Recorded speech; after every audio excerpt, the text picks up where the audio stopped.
Hello and welcome. Thank you guys for joining me, Simon Rowe, Paul Ferris. This one's a very interesting one. So we have a lot of details. I'm not going to bore you at the start. Let's go straight to Simon. Connect the dots for us from where you started in your career to where you are today and what inspired you.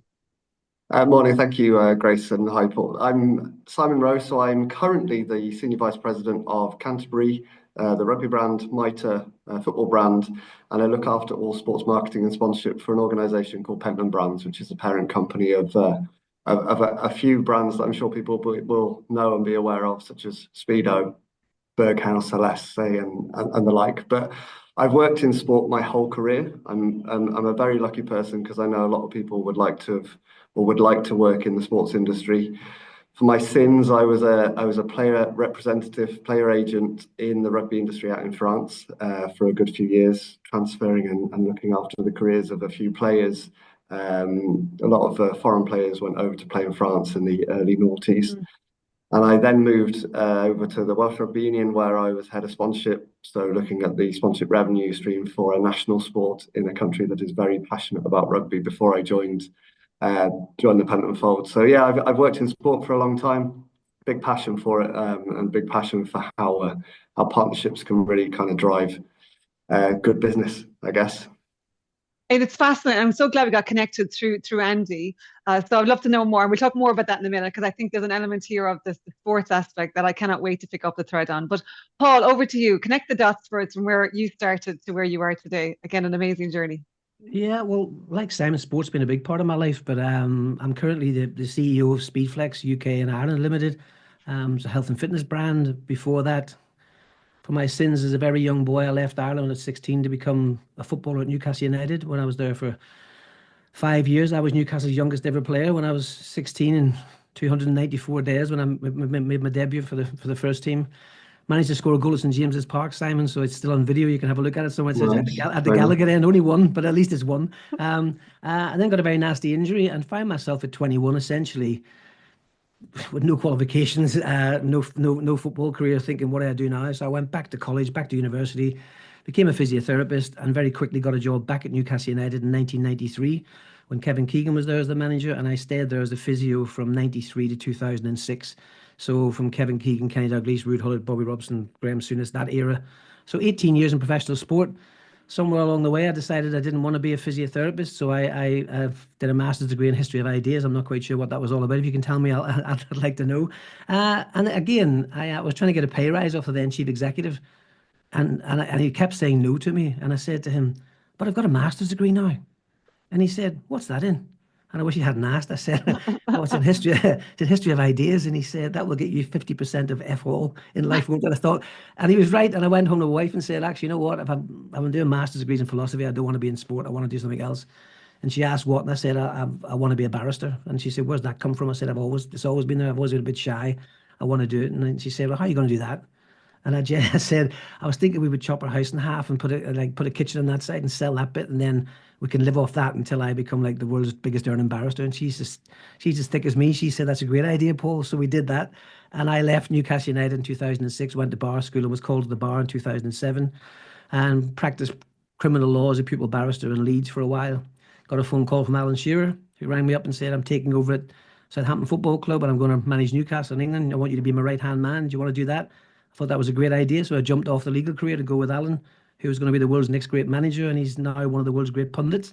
And I find myself in a very difficult position and met a man called Graham Wiley, who is the chairman of Speedflex, a very, very, very wealthy individual who was the founder of Sage Pay and Sage. And we formed Speedflex together. And in the middle of all of that, I somehow decided I was an author. So I started to write these books, and to my surprise, the first one did remarkably well. I've tried to sell Grace the second one, and I'll probably try and sell you the second one as well, Sam. And I'm very proud to say the third one's coming out on May the 8th. So there should be some publicity going to come out around that very shortly. So in terms of background, joining the dots, I'm not quite sure where my dots are. I don't know how they joined. They Hell went. of a journey. Yeah, it's a journey. Hell of a It's definitely journey. a journey. I'm not sure if it's a journey that I'd recommend for most people to take, but it's definitely a journey. It's fascinating. And the first book, as you said, the boy in the shed.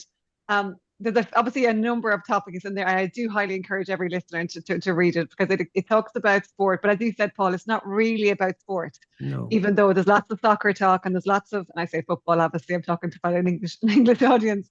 Lots of talk about sport, but you talk about your mother a lot, you talk about your wife a lot, you talk about, all of the treatment, illness, changes of career, like so much inside in that's just powerful with it. And we'll come back to that in a second. Second book is called The Magic in the Tin, which we'll also come back to why it's called that, because that's got to do with your granddaughter, I understand. But before we do that, Simon, last time we talked as well, we talked about the Rugby World Cup and obviously the Women's Rugby World Cup coming up, and you're with Canterbury. Give us some context of how you see, women's sport, whether it's soccer, or whether it's rugby, or whether it's other sports. How do you see this, and what's Canterbury doing? What's going to be different this for Rugby World Cup that was in the last one? Give us some context for those that aren't in the mix. I mean, let's be clear. A lot. We see, especially in women's sport in general, there's a monumental shift finally in terms of awareness, in terms of participation, in terms of excitement for it. Specifically on Canterbury Rugby World Cup coming later this year, I think this is a pivotal moment for sport. I truly believe that this is the moment where you've got a home World Cup for England. They are a dominant team, and it could be something. I shouldn't say that to some Irish people on the call. We're going to have to talk about that one. Yeah, we'll talk about that. And look, we sponsor Ireland, so we hope they do well as well. But it's just that inspiration piece. And I know when we caught up, when I was just chatting to you earlier, the thing for me when I was growing up with sport, everything you watched on terrestrial TV was male. And therefore, it's unsurprising, it's truly unsurprising that women's sport has taken a while to get to where it is now. And I think whilst it's still in its infancy, like we see 30%, like that's a monumental stat. 30% of rugby players globally are female.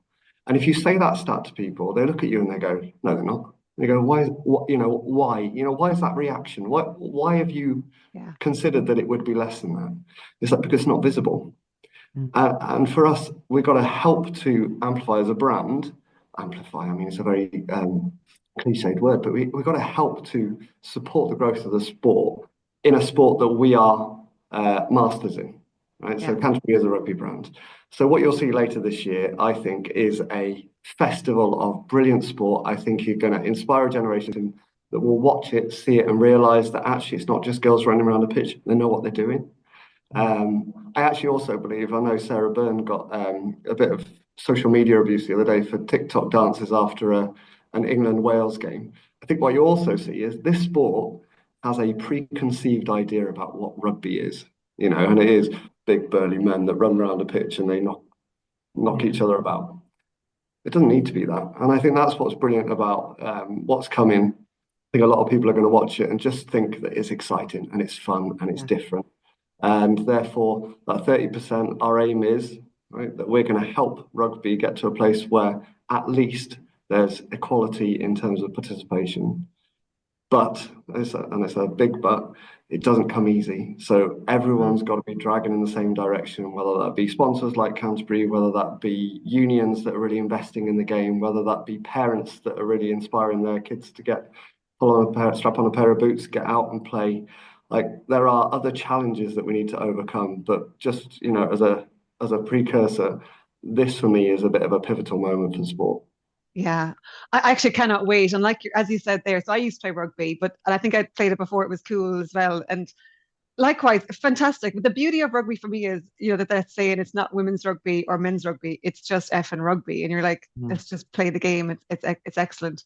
I also believe that, as you said, with the media and the difference of the personalities off the pitch should be more visible because it makes it more connectable, I think, and kids can associate with a TikTok dance. If that gets them interested in sport, fantastic. Whatever gets them interested in athletes and how they, how their careers are evolving and watching sport, then I'm all for it. So it's definitely one I'm hoping that we'll see an awful lot more media this summer. And this World Cup, so it's good to hear that you're seeing that as well. In terms of equipment and gear, quickly one on that one, because last time we talked about boots and sponsorship and women getting equality there. Where are we and what's happening? What's Canterbury doing? Oh, there's a load to happen, right? There's a load to happen, but yeah, I mean, I did a deal for Canterbury at the start of last season with the Premier Women's Rugby. So for any of your listeners that aren't aware, but hopefully you will be, and hopefully you'll go tune in and watch this. So Premier Women's Rugby, I think, is probably one of the biggest movements in the sport for good. They've pulled together the league of elite level teams, right? And most of them are linked to the bigger clubs that we all know anyway. But principally, it's like they're controlling their own destiny. So you've got this brilliant, we'll call it sponsorship property, sports property of a league. But what I found, and one of the reasons we were talking, was all these players suddenly in an elite level environment. I was getting reached out to on LinkedIn or social media. Do you mind sponsoring me a pair of boots? Because I'm a professional player. I play for Scotland, I play for England, but I can't afford a pair of boots for the season.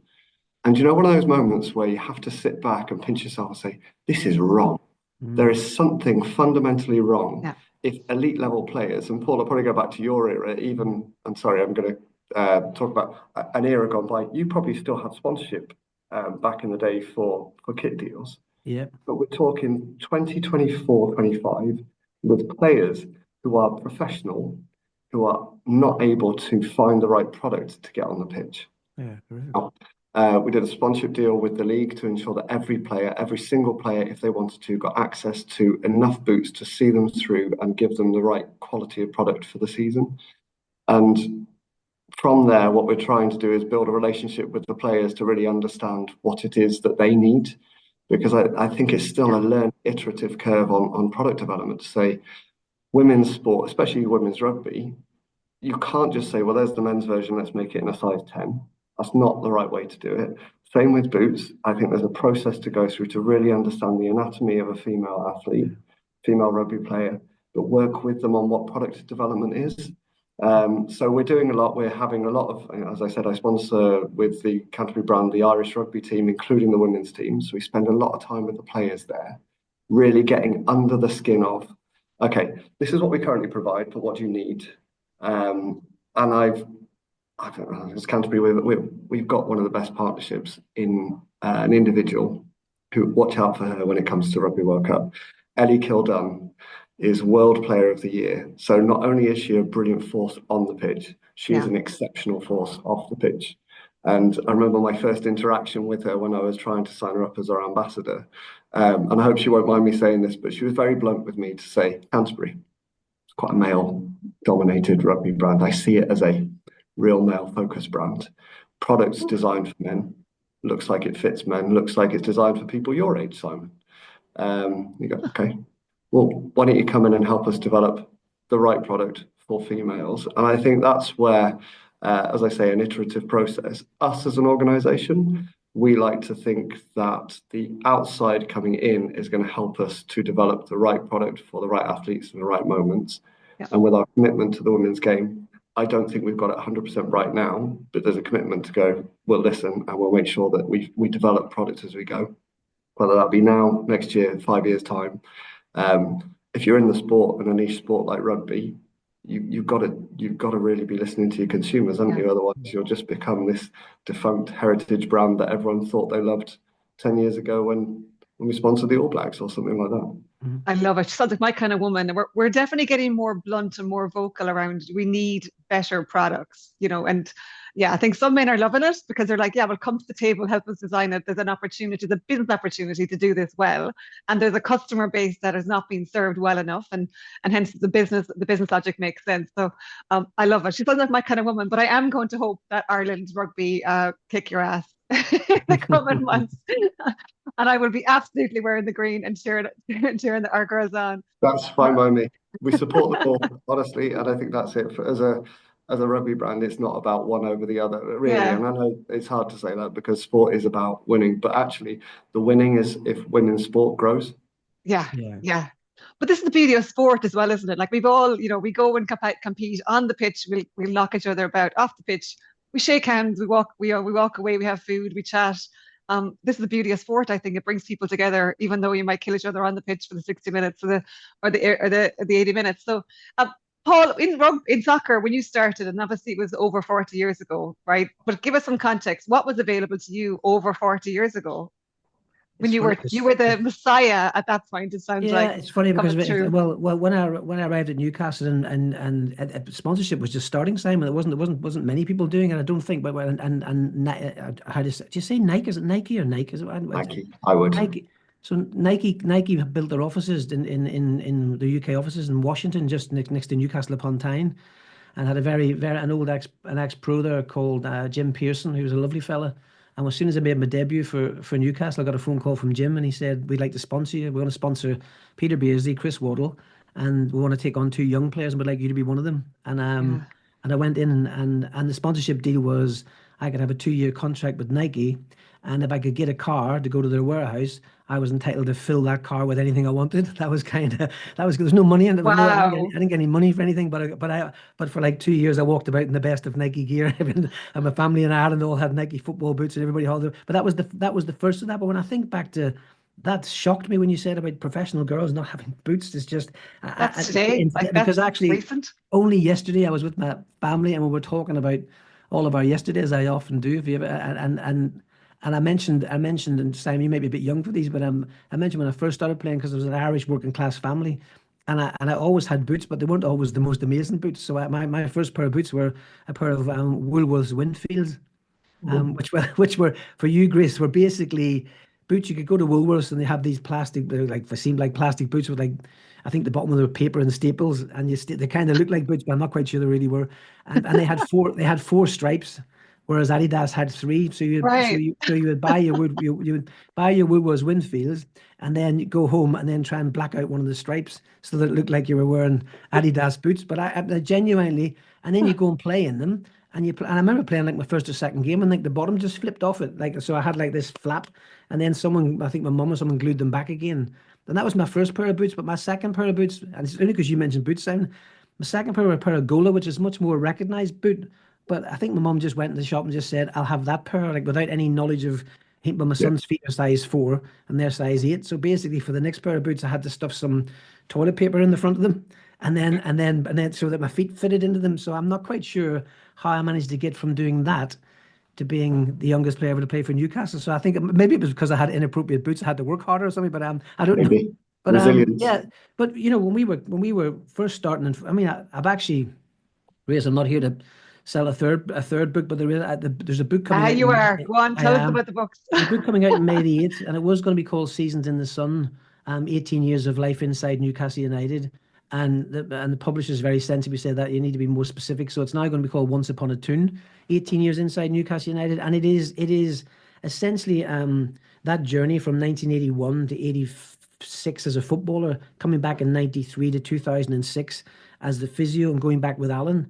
The changes that I saw from guys like you, Simon, people that think people coming from the outside doing much better things than were there before. When I first arrived, you would get a pair of Adidas Europa Cup if you're a reserve team player, or you could have Adidas World Cup if you were a first team player. So the aspiration was always to get.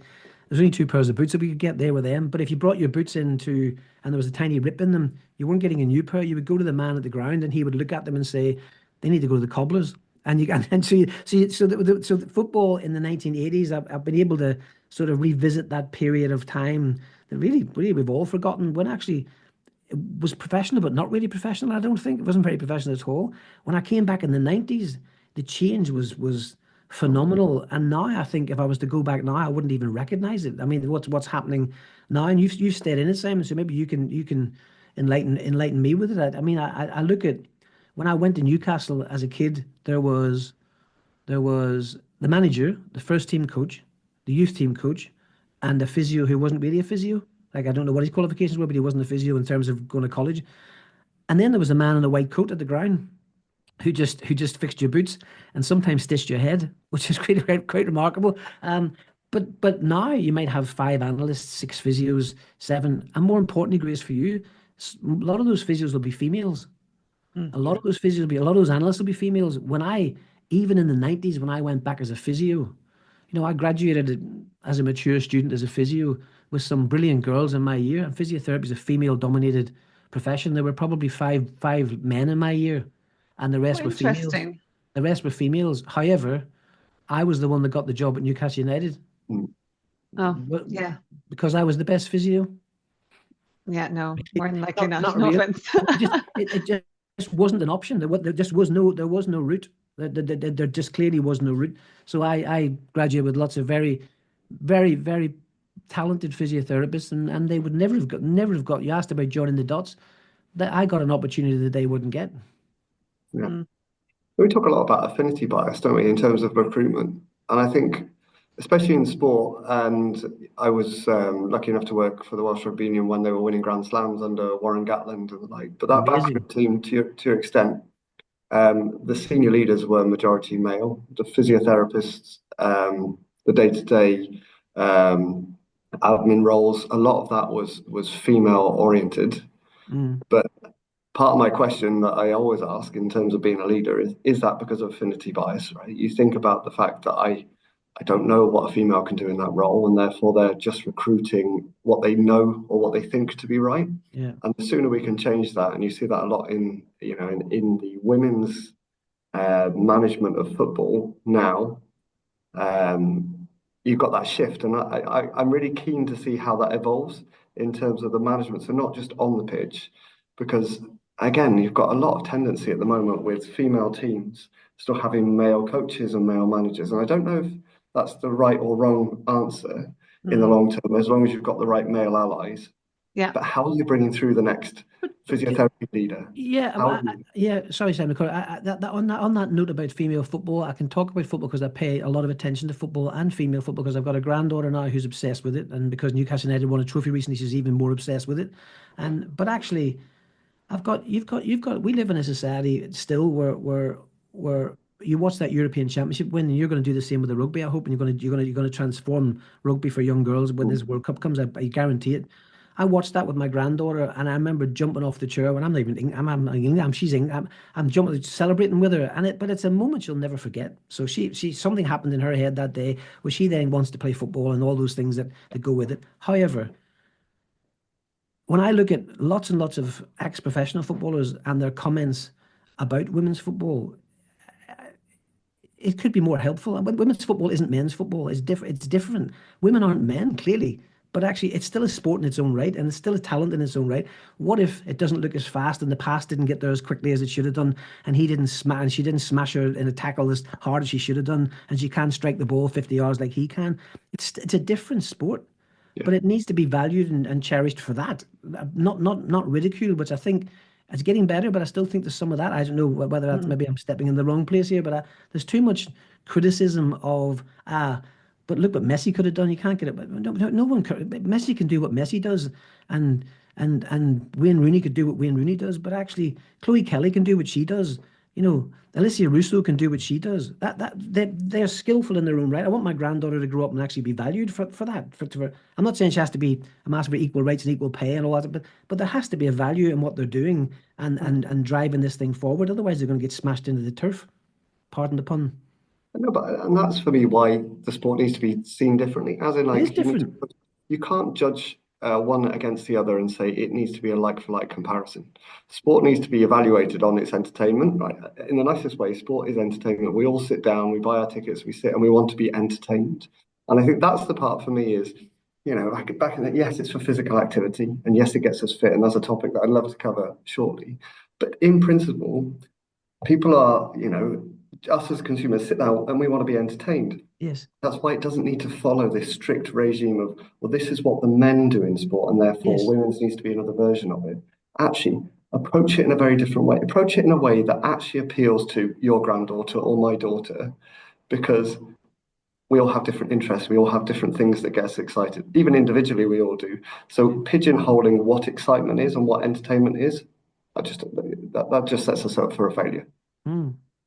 I love it. I think you're right. The media aspect needs to change, and as you said, it's entertainment, but it needs to have equal access. And to your daughters and granddaughters, able to see, women ultimately playing sports of all descriptions, of all disciplines, right, of all sport types, in order for them to go, I like rugby or football or cricket or basketball or whatever, works for them. So the media's got a massive input there. You're both saying.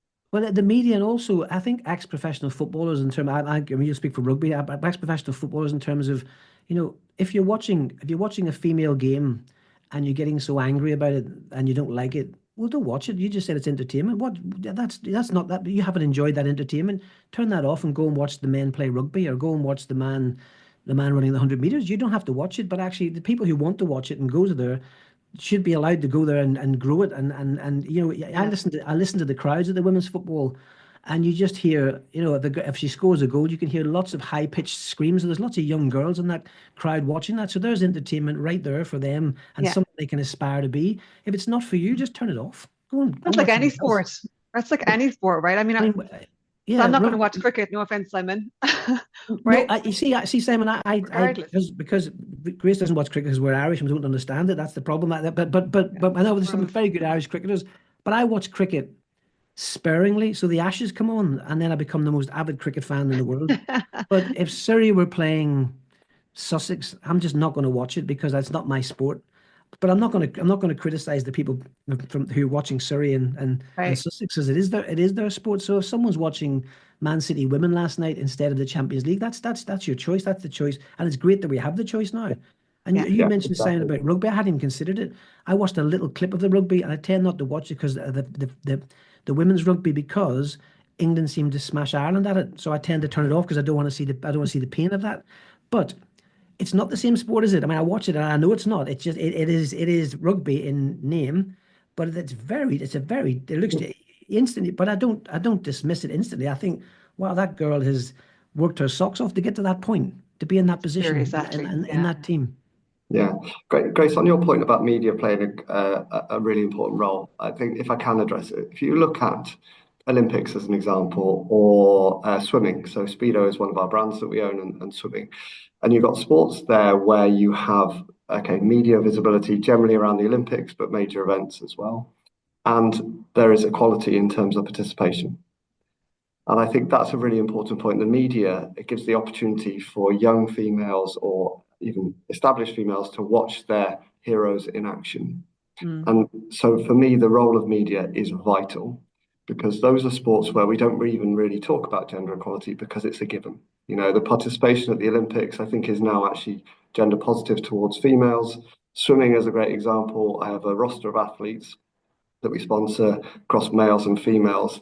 It's actually not as much of a conversation, because you would talk to a swimmer and talk about equality, and they'd probably smile and nod at you and go, well, absolutely, we're in a sport that has equal participation, equal coverage, and therefore it has the opportunities. But the sports that we're talking about are probably described, and it's weird to describe football as niche, but our niche sports, especially rugby, has been a niche sport for years. Cricket, again, the same kind of thing, which have just been dominated by media coverage of the male side of the sport. And therefore, are we really surprised that we don't have a generation coming through that say, I want to be the next Graham Thorpe, or I want to be the next Dan Carter as a female, because you've not got someone to aspire to be? And I told you before we started, my inspiration for loving cricket was the fact that Graham Thorpe was left-handed and I was left-handed. And as a kid, and it's just kids being kids, but it was like, well, you're left-handed, so you won't be good at sport. Mm. And I think that's the same mentality when you just talk about females in sport. It's like, well, you're female, so you can't play rugby or you can't play football. Why? Why not? Yeah. Because Yeah. it's not Can't seen. see, can be, right? Yeah. That Mm. visibility is huge with it. And you mentioned the Olympics there. Some of the stats I was looking at afterwards was, yeah, even though we had equal participation of athletes at the Olympics, there was still a disparity in the media coverage. So there was still more male visibility during that time. But on the social media side, female athletes engaged more in social media and had higher ultimately reach and interactions with it. So yeah, it's a different audience ultimately, and a different way of looking at it. So yeah, it doesn't need to be whatever we do on male side we need to do on female side. We got to think about these things differently and work to what the population is looking for. Yeah. So yeah, it's an interesting one. And 2028, I think we're going to hopefully have likewise equal participation, but also equal media, and hopefully, again, more inspiration, more knock-on effect, more ripple. Because one of the things, Simon, that myself and Andy talked about as well is we're seeing the number of children, male and female, girls and boys participating in sport is continuing to drop. Yeah. So we have a huge opportunity. I mean, and we talk about this as well, Paul, is sport is not just about physical activity, right? It's that friendship, it's that confidence builder, it's that socialization, it's that communication, it's the ability to work in a team. All of the skills that you learn in sport are everything that you need in life, right? Business or personal life. And so the sport aspect is not just about being physically active and enjoying that sport.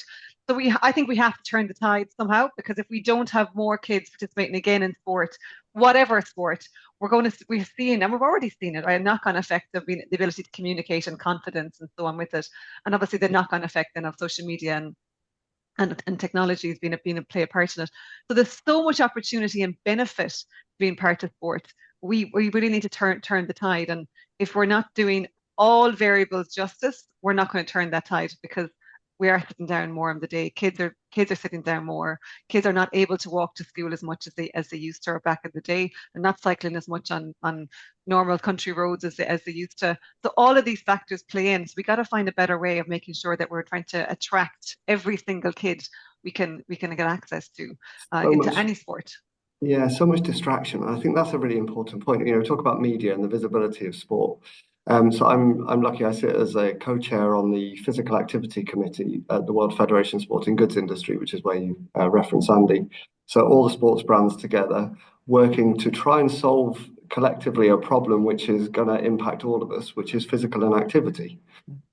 Us as adults, 31% of us don't do enough exercise, and you go, okay, and there's a likelihood that by 2030 increases to 35% of adults don't do enough physical activity. When you look at adolescents, it's 81% of them. Okay. 81% of kids do not do the requisite amount of physical activity to be considered healthy, according to the World Health Organization. And girls, in particular, drop out of sports 6 times faster than boys do.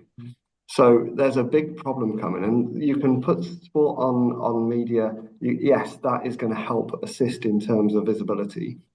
But the problem I think we also have is the distraction of media, the proliferation of other things that distract kids, whether that be, you can't get away from friendship groups, adolescents, or just being kids, but TV, gamification, everyone's sat on their phones constantly.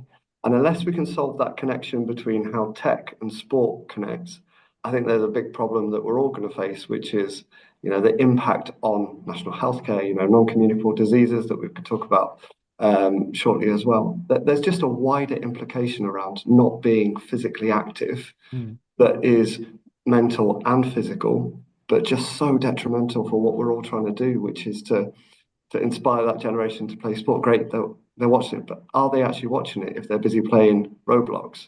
Yeah. How much pressure do we need to put on these tech companies to really integrate into the physical activity world? Because if we can solve it together, it's that collective force that's going to be able to help us. So 2 shout outs there to call out. One is, you're right. I mean, the Sporting Goods Federation are doing phenomenal work, the WFSGI, and pulling together every brand, I think, that's out there, right? And obviously Andy, Canterbury, Major Pentland's group is brilliant, is putting together that KPI of we need to be working together to figure out a global inactivity crisis. And he says, 81% of adolescents are not physically active sufficiently. It's even higher for girls, and it's even higher again when we look at all of the health gap as well. So we have about 5% activity gap typically. I think it's 9% at that adolescent age. So it's 81% versus 90% of girls falling out. Girls falling out younger, girls falling out for more reasons. So there's a huge challenges there and multiples to do with. One shout out from the rugby side as well is with the IRFU. They have acknowledged that they are getting kids into the sport at young ages, but because of some of the fundamental movement skills not being as strong, they're ultimately falling out of the sport. Because the basics of kids here is you have to have fundamental movement skills in order to learn sport specific skills. Like that's the stepping stone in any sport. So they have done and I am biased on this one, phenomenal technology integration with Move Ahead, which is built around implementing work for coaches with clubs to get more kids in, building up fundamental movement skills. So taking away some of that screen time to be active screen time. So hands off to the IRFU for starting to lead that charge. And they've pulled in England and pretty much the 6 nations and the countries in order to look at this. How do we globally make sure we have more kids coming into rugby in order to be the future athletes that are going to drive a healthy environment and healthy clubs as well? the Irish Rugby Union are game changers in terms of what they're trying to do in sport, and we're so proud at Canterbury to have a partnership with them. So along with what you're saying, they also have a program that we sponsor called Give It a Try. Yes, fantastic. And this is the first Six Nations where the players that have been selected in the Ireland women's squad for the Six Nations have come through that program. So you start to see the benefit of the grassroots-led programs on physical activity that are actually coming to fruit. So you can tell a full journey story to somebody that, I mean, the whole point, give it a try. You're saying to girls, give it a try. And they go, no, I don't want to, because no, give it a try, because look what you could become. Yeah. Yeah. And as you said, yeah, the Irish rugby team right now got some phenomenal heroes, phenomenal athletes that are just inspirational and fun and great to watch. I mean, it is entertainment. So yeah, hopefully we'll have a big audience this summer watching the Irish kick the English ass on the rugby pitch. That's the can I just to jump in, Paul. pick up saying what you're talking about this, the inactivity in the young. I can only speak as the old man on the panel here. At one time I was young and I was an athlete and fitter than most people. And then I was a physiotherapist in professional sport, and even then had access to very high end. So I was fitter than most people. Now I'm 60 this summer. I've had my heart attack when I was 48. I know I need the exercise. I've got a cardiovascular condition that's genetic that killed my mother, and so I know the importance of that for me. You know, I had my prostate cancer, which I'm dealing with. I know the importance of exercise for that. I sound like I'm falling apart here, but this time last year I had a partial knee replacement because it's a throwback to being a sportsman, I think. Then we went off to Florida on holiday with the family, and about 3 months later, and I know that I need the exercise and I want the exercise. And I'm in the industry, I'm in the fitness industry now. So I go with my 33-year-old son to one of the world's great gym franchises, and off I go, and I pay the $20 to get in through the door. And I walk through the door, and I'm an ex-footballer, physiotherapist, and all those things. He goes off and just does everything because he can. And I'm spent the first 20 minutes walking around that facility thinking, what can I actually, what's for me where I currently am here? What can I do? Can't really go on the treadmill. I can't really lift the weights because they're a bit heavy for me. I can go maybe on the bike a little bit. And I ended up going into the corner of a studio, picking up some little weights that were from like a little light weights, getting a rope and setting myself a little circuit somewhere in the corner. And I was happily doing that. And then I looked around and there was 3 girls standing with their tops off, taking pictures of themselves in the mirror. And just from my point of view, I wanted to belong. I needed to belong. I need it more than most because I'm aging. It wasn't for me. It was nothing for me. And I left totally demoralized because I wanted to do it. But I just couldn't. I couldn't. So I think it's incumbent on all of us, even in this fitness industry, just to not to pay lip service to inclusivity about everything, but to actually genuinely embrace it and think actually, I had the money to pay for it and I had the will to go and do it, but I just couldn't find. It just didn't feel like I belonged in that environment. And then you leave that environment demoralized, but that's the environment that's leading the way, should be leading the way to help people through this inactivity. You know, someone like me should be getting embraced by this environment to say, actually, you're the guy that needs it most. Come on. Because I want it. I get up every morning for both of you. And I don't want to give my sob stories. And I get out of bed and I think, whoa, a bit achy today. And oh, my legs are a bit. And I think, come on, Paul, go do it. You have to do it. That's how lots of people feel. So we need to provide spaces and environments and encouragement for people like not just me, but people of my generation, I think. So, And keep going for that second there, Paul, because obviously Speedflex. I mean, I met you in Riyadh when we had a good talk about it. But give us some context with Speedflex, because this is a huge different team of people as well that put together equipment that I think is fit for all purposes. But yeah, also, I mean, for you, Simon, you probably haven't come across it. I'm sure you haven't. But basically, it's an ability to do a piece of kit that will give you the ability to do cardiovascular and resistance exercise in a very safe environment with low impact and no impact, in fact. So someone like me who had my knee replaced, it's just a lever arm. Someone like me who I could walk onto that bit of kit after having my knee replaced, and I could do a level of exercise, big complex movements, power cleaning presses, different things, with my feet on the floor, connected there, so there's no impact going there. Now imagine me after my knee replacement 2 weeks later trying to jog. Well, I couldn't. I would be in desperate trouble. Imagine me, this won't be difficult. Imagine me if I was really overweight, trying to jog It's difficult. Imagine me if I have Parkinson's disease trying to do that. So we're trying to genuinely find somewhere that says actually no matter who you are, no matter where you are in life, if you're a professional athlete at the peak of your powers, you can go on this bit of kit and it responds to you. It will knock you on your backside if you want it to be. So one of your rugby girls goes on there, the prop, and she hits this, she's hitting a rugby prop. It's going to hit her back as a rugby prop. But actually almost 60-year-old Paul walks on straight afterwards, it's going to recognize that actually the rugby club's now left the building and the wee old man's gone on the bit. But actually, more importantly, I can train right beside her. We could both have heart monitors on there, and she looks at me thinking, "Wow, he's doing well," and I think, "Wow, I absolutely don't you know it?" And that's fantastic. And then I'm back in the game. So when I think of Speedflex and what we try to create, I think of Alan Shearer, who is a director of the company and an ambassador, but actually is there because he wants to be there. Because actually, when he was 25, he was on top of the world. But actually, he's now 55. He's had a prolapsed disc in his back. He's had cruciate ligament surgery. He's had two patella tendon surgeries. He's got a fracture dislocation of his ankle. He's a bit of a mess. He won't let me thank me saying it, but he's a bit of a mess, really. So if you said to him, have a little jog along there, Alan, well, he wouldn't look very impressive.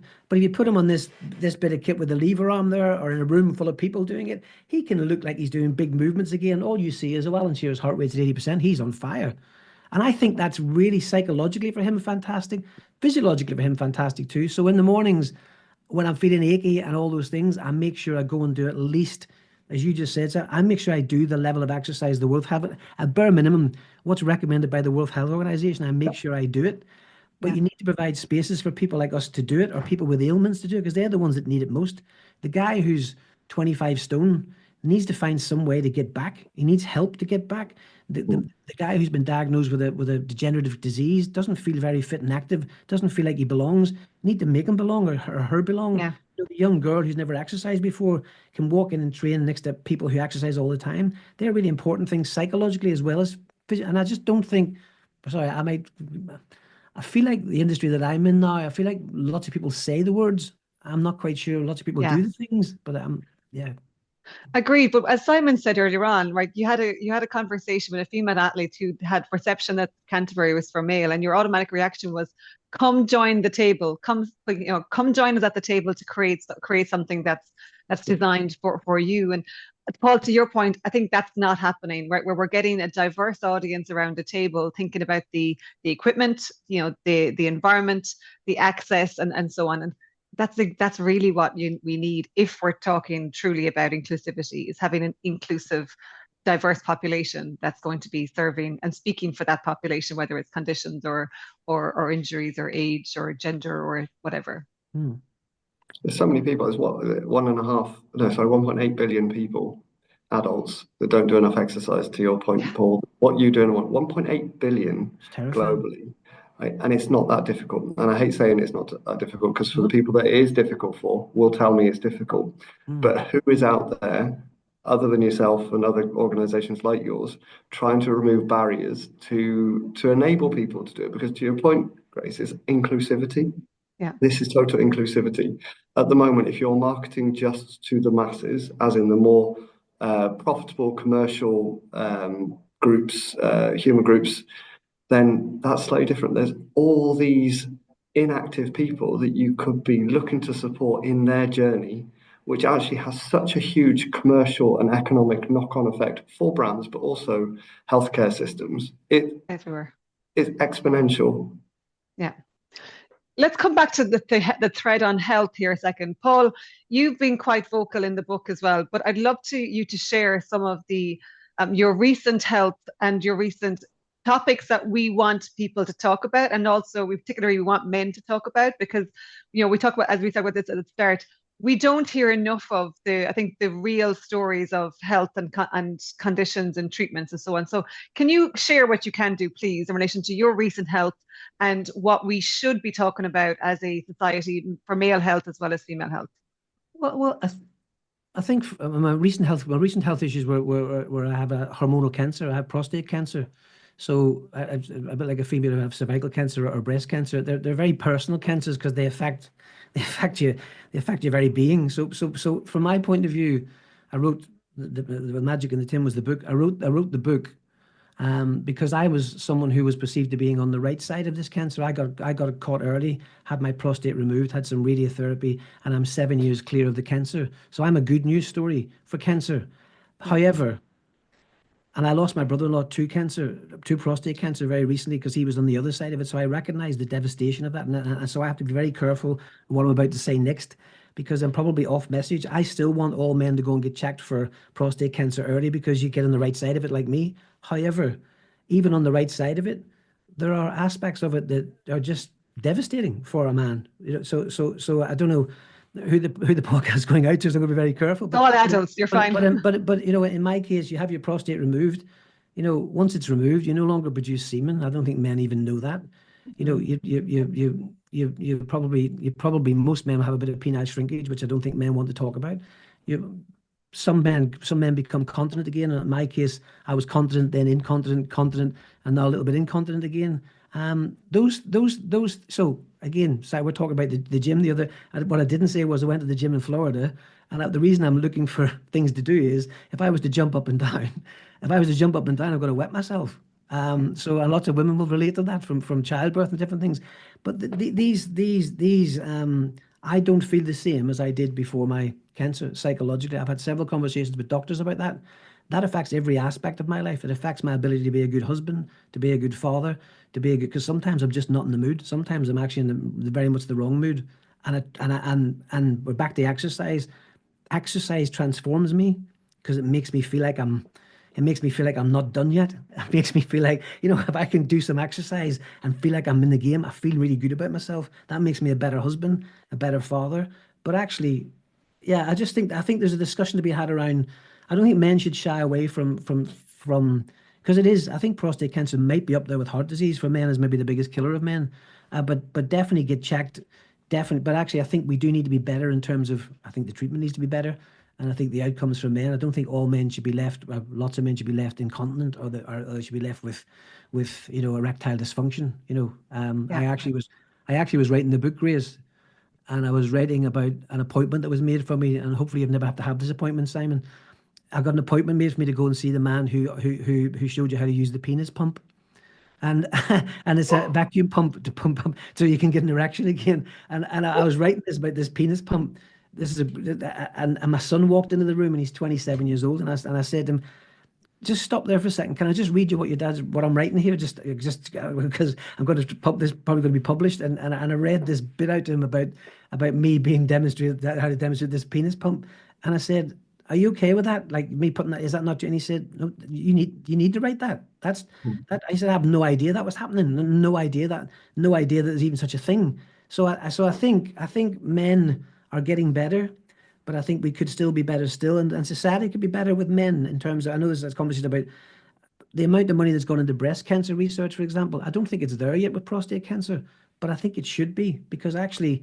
Simon, for you, even if you've got family members with prostate cancer, then I would highly recommend you go and get checked out when you're 45, 50 years old, because there's a chance that you may have something there.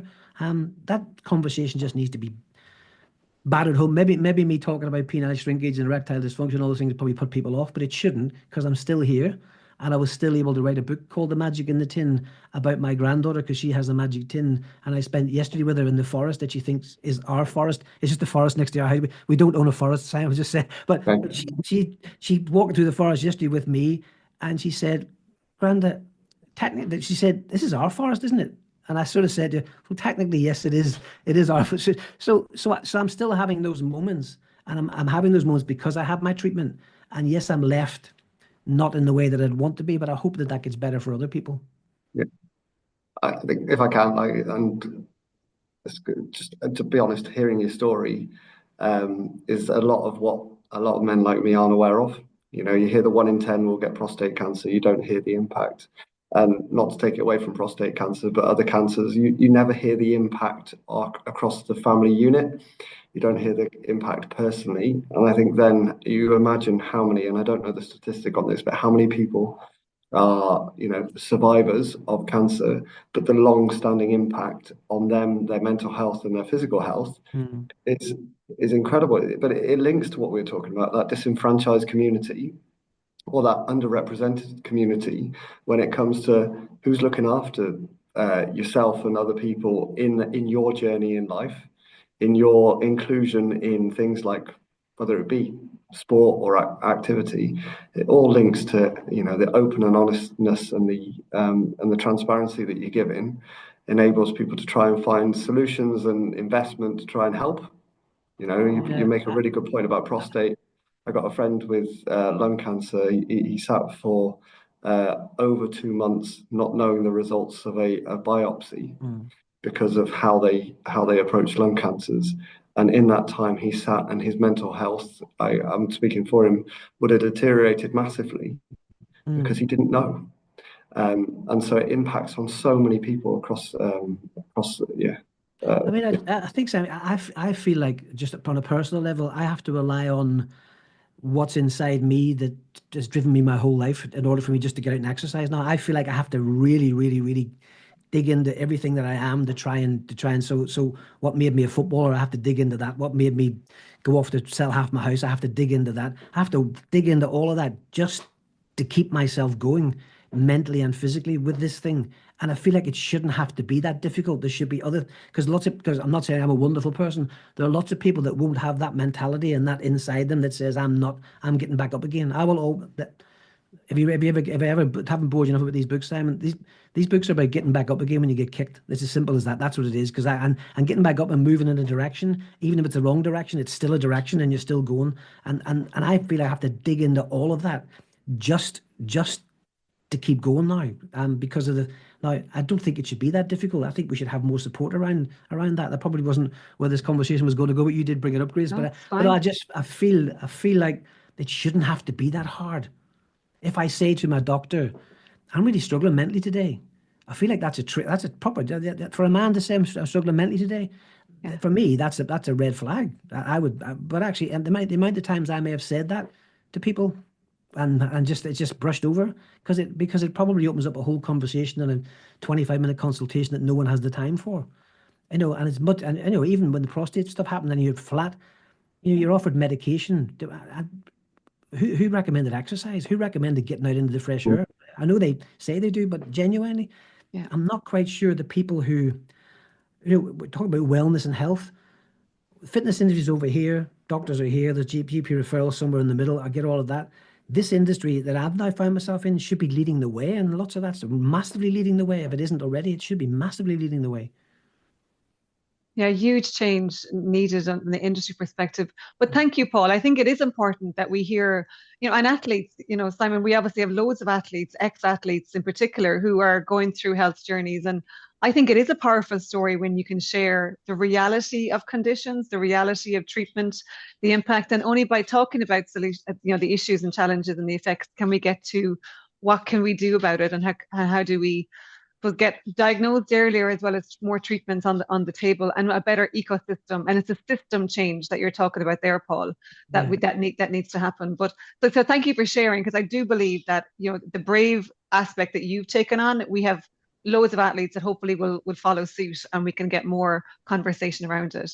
And to your point then, as we have more conversation and more aspects to talk around the table of what solutions need to look like.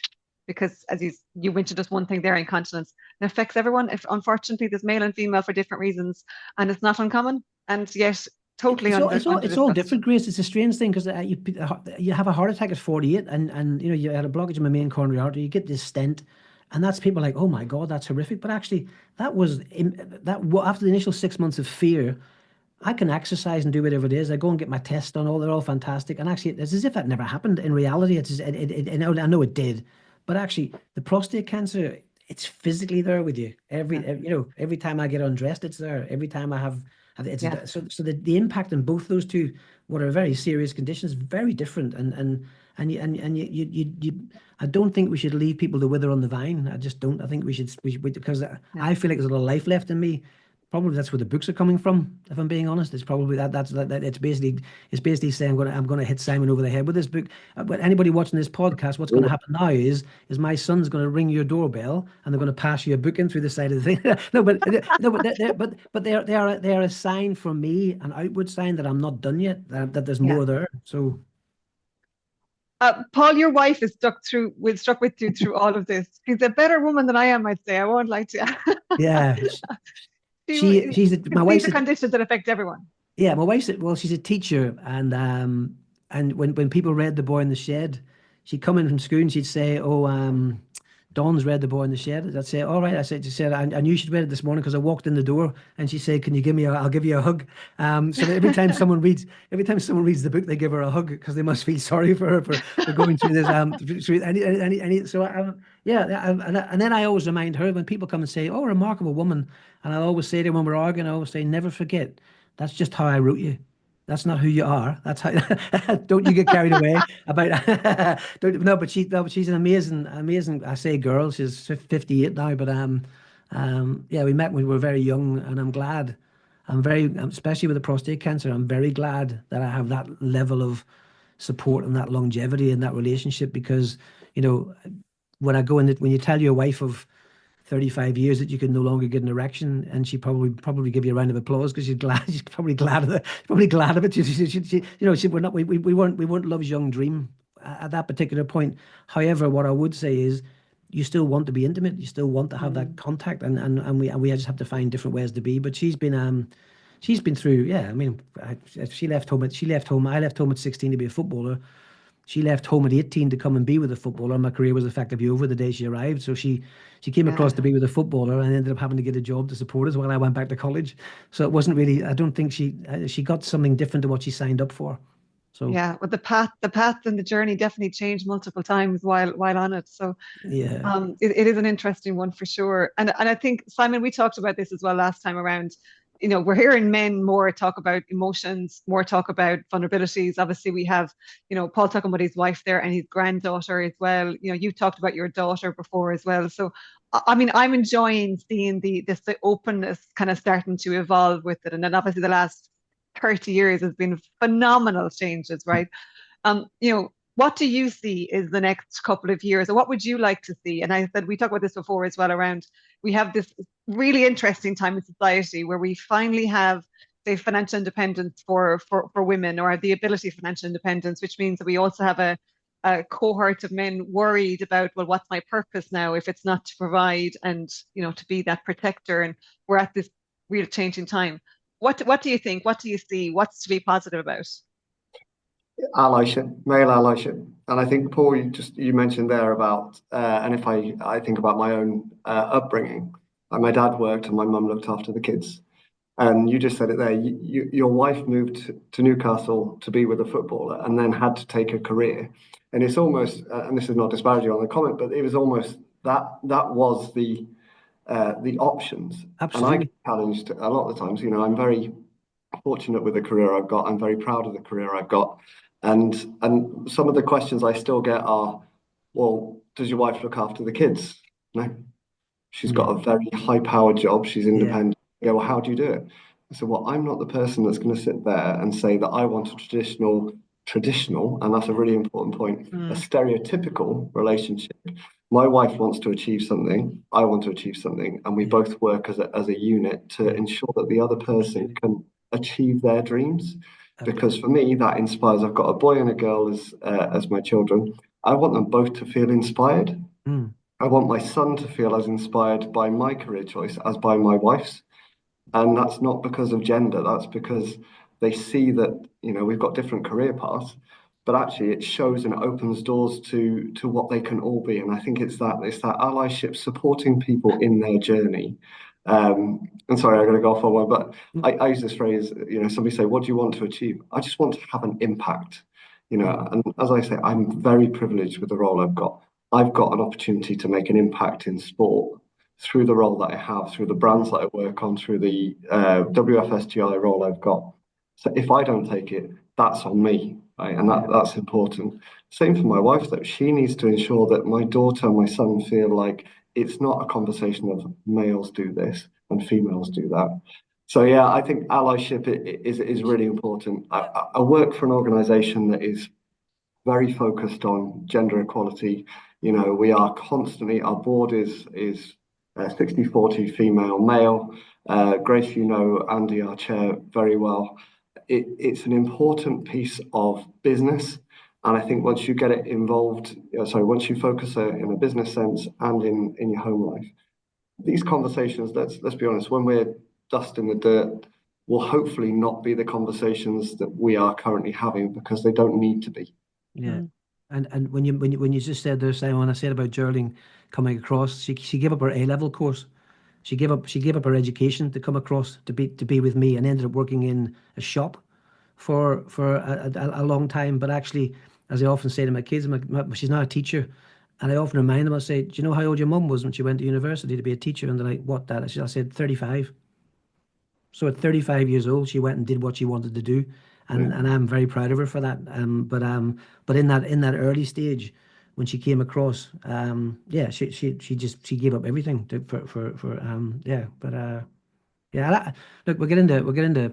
I was in London yesterday with my granddaughter, and I'm very proud of my granddaughter. She's a bright girl, but she's a bright girl in a school that's just an average primary school. I won't, I think, be saying this in the north of England, and I'm walking past. And I'm not cast aspersions on anybody. I'm walking past Westminster and Westminster School, and I'm looking at my granddaughter, and I'm thinking, you're the brightest girl in your class. I get that, but actually, you're the brightest girl in your class in the northeast of England in a school that's not very well funded, and the system's baked in at this particular point slightly against you, because actually the boy that's coming out of there today, who's the same age as you, has got a better start. So I don't do it. I do it quite subtly. I just remind her that she has to run hard, and she has to work hard, and she has to, and she knows that. So that may be off on a tangent again, but it's just something that struck me yesterday when I was walking past, because I think the world of her. I think she's an incredible child, bright as a button. She's even got a book written about. She's got a book written about her that she can't read until she's 18, because it's about my penis. It's just a bit of a strange thing to write a book about your granddaughter. That's a bit. So she keeps saying that's our book, Grand, and I say, well, it is your book eventually, but not at the minute. But yeah. That's a really good point. Guys, I appreciate the conversation. I mean, I think we could talk about this for hours and hours and hours. I also appreciate you guys, being allies and advocates and ambassadors and making impact. And to your point, Simon, you both are making huge impact with it. So last question, otherwise we'll end up having a glass of wine and we'll end up talking about this the rest of the day. But last question for, talk about visibility and talk about media earlier on as well.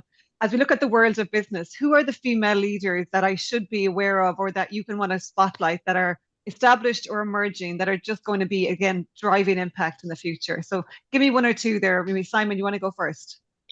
I'm going to give you three, if that's all right. That's okay. I will happily take that. There's a group of ladies. So Charlotte Cox, who's currently our president for the EMEA region for Pentland Brands. You've got Jill Wright, who is at Fraser's Group and Nike. You've also got Emma Zwiebler, who's the chief exec of the WFSGI, and collectively they've set up the Global Game Changers, which is a group to try and empower women in business to become a collective network, to inspire each other as to what good looks like. So the three of them are really breaking down doors, breaking down barriers, however you want to describe it. You should definitely connect with them. Fantastic. And I know Emma well, and likewise, absolutely powerhouse, and delighted to support those three as well. Thank you for that shout out, Simon. Paul, who would you want to add to that? Well, on the more famous side, when I look at the journey, I can remember being at Newcastle United in 1993, and a young girl standing outside working for local radio with a microphone, interviewing footballers, and it was Gabby Logan.